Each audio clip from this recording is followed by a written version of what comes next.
ఏ ఒక్క అంశాన్ని కూడా వదులుకోం.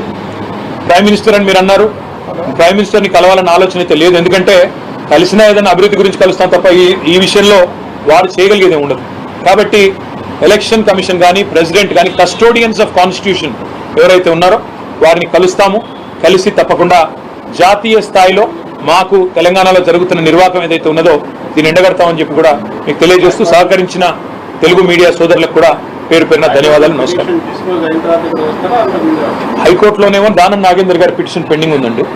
కానీ ఇంకా వేరే ఎమ్మెల్యేలు కూడా ఈ మధ్యలో మారిన వాళ్ళు ఉన్నారు. కావాలంటే మనం నేరుగా వచ్చే అవకాశం కూడా ఉంది. అది పరిశీలించి రాబోయే 4-5 రోజుల్లో నిర్ణయించారు.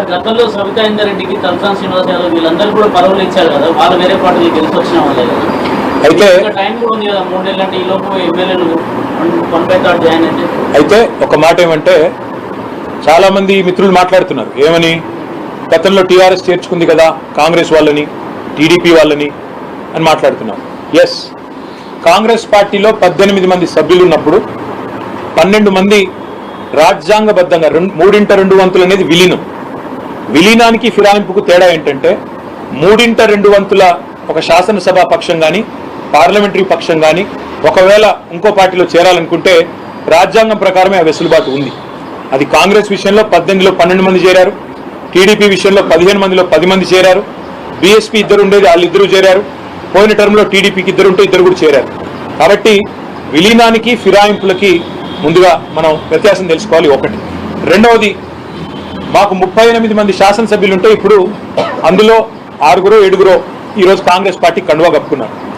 ఒకటేసారి 26 మంది పోతే అది విలీనం. కానీ ఒక్కొక్కరుగా పోయి అక్కడ అవతల టికెట్ల మీద పోటీ చేస్తే అది ఫిరాయింపు కిందికే వస్తుంది. ఈ విషయంలో చట్టం చాలా స్పష్టంగా ఉంది. కాబట్టి ఈ 6-7 ఎవరైతే ఉన్నారో ఆ ఎన్నికలు తప్పవు, ఉప ఎన్నికలు తప్పవు.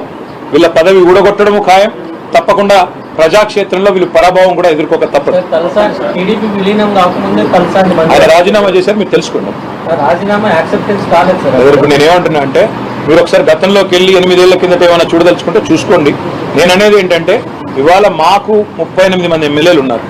అందులో 6-7 పార్టీ బైలాకి, రాజ్యాంగానికి, భారత రాజ్యాంగానికి విరుద్ధంగా ఇవాళ కాంగ్రెస్ పార్టీ వాళ్ళను కొనుగోలు చేసిందా, సామధాన భేద దండోపాయాలు వాళ్ళే చెప్పినట్టు ప్రయోగించిందా, మరి కాంగ్రెస్ పార్టీ చెప్పాలి. అన్నింటికి మించి హిపోక్రసీ, డబుల్ స్టాండర్డ్స్, ద్వంద్వ ప్రమాణాలు.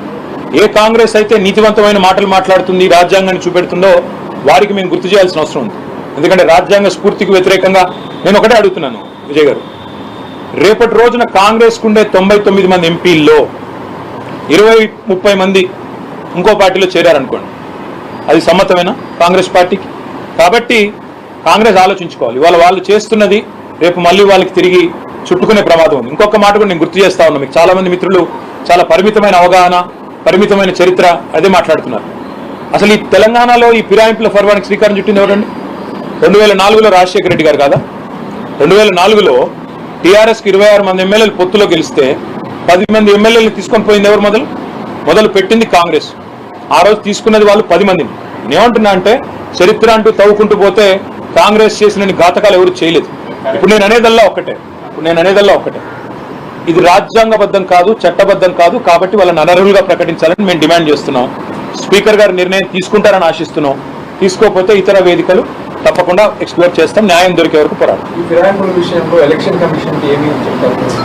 ఎలక్షన్ కమిషన్ కూడా తప్పకుండా కలుస్తాం. ఎందుకంటే ఎలక్షన్ కమిషన్ ఆనాడు వాళ్ళ అఫిడవిట్ కూడా ఇస్తారు. అఫిడవిట్లో స్పష్టంగా ఏ పార్టీ మీద పోటీ చేస్తున్నాం అనేది రాసి ఉంటుంది. ఇవాళ ఏ పార్టీలో ఉన్నారో కూడా వాళ్ళు చూడాలి. న్యాయ వ్యవస్థలు, రాజ్యాంగబద్ధమైన సంస్థలు తప్పకుండా సంస్కరణలు కూడా రావాల్సిన అవసరం ఉంది. ఎవరు ఫిరాయించినా వెంటనే అనర్హులుగా కావాలి అని కాంగ్రెస్ ఏదైతే న్యాయపత్రంలో చెప్పిందో అది అమలు కావాలని మేము కోరుతాం. Thank you.